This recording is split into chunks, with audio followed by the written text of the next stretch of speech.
of the Brutality Maximized Showtime in Metalhead Central. Yeah, that's totally what that's what this is. That's just the thing.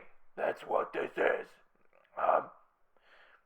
You know the freaking drill by now. Honesty is the best policy regarding music and giving out accurate scores and yada yada yada, all that jazz.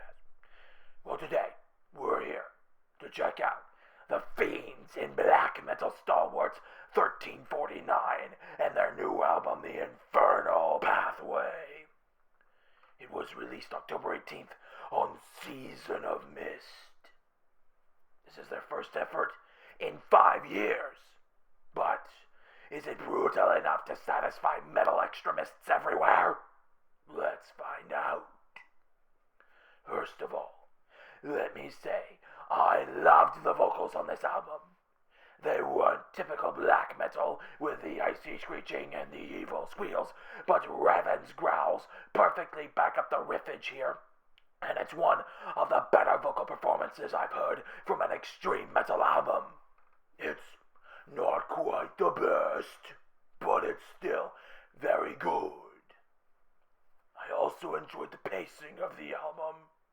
There are 3 musical, or ambient, interludes that really help break the album up. You get a break from the brutal riffage and are allowed to contemplate what the heck your ears just witnessed. It's almost like the band are letting you breathe a bit before suffocating you once again. The eye of the storm passes quickly though, my friends, and you're soon engulfed by hurricane force winds on the other side. This is not a straight black metal album either, which is a welcome variance. There's a ton of thrash influence on here, especially on album opener Abyssos Antithesis. They're very willing to embrace flamboyant Slayer-style guitar solos on multiple tracks before returning to their black metal roots on songs like Deeper Still and Striding the Chasm. Those have the rather high-pitched, high-strung guitar parts and deep bass and drum rhythms that you might find on other black metal releases. You know, I know Caleb talks a lot about drummers on here, but I have to say that the performance given by black metal mainstay Frost is one of the best I've heard all year.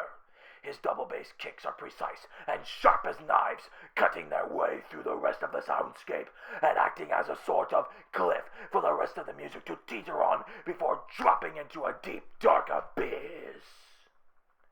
It helps to drive the rest of the music onward, forever thunderously building and never once collapsing.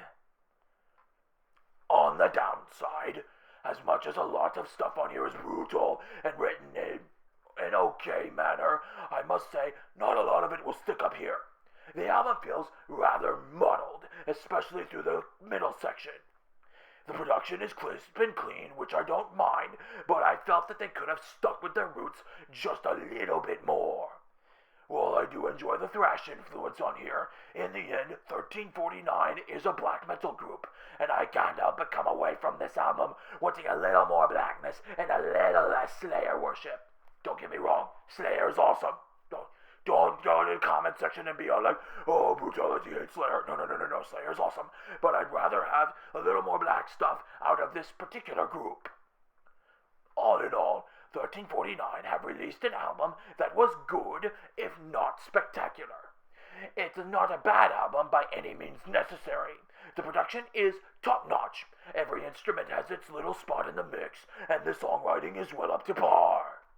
The problem here is that there's just a little too much of the thrash influence peppering its way through what was supposed to be a black metal effort. But still, solid recording. It is sure to please a lot of people. I'm giving 1349's The Infernal Pathway an 88 out of 100 on the YPS scale.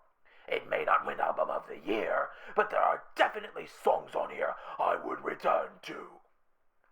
Thank you for watching. In the spirit of my stereotypically brutal extreme character, I now offer a stoic, short, and comic farewell. Don't forget to subscribe. Next week we're doing Alcest's new album, Spiritual Instinct. Until then,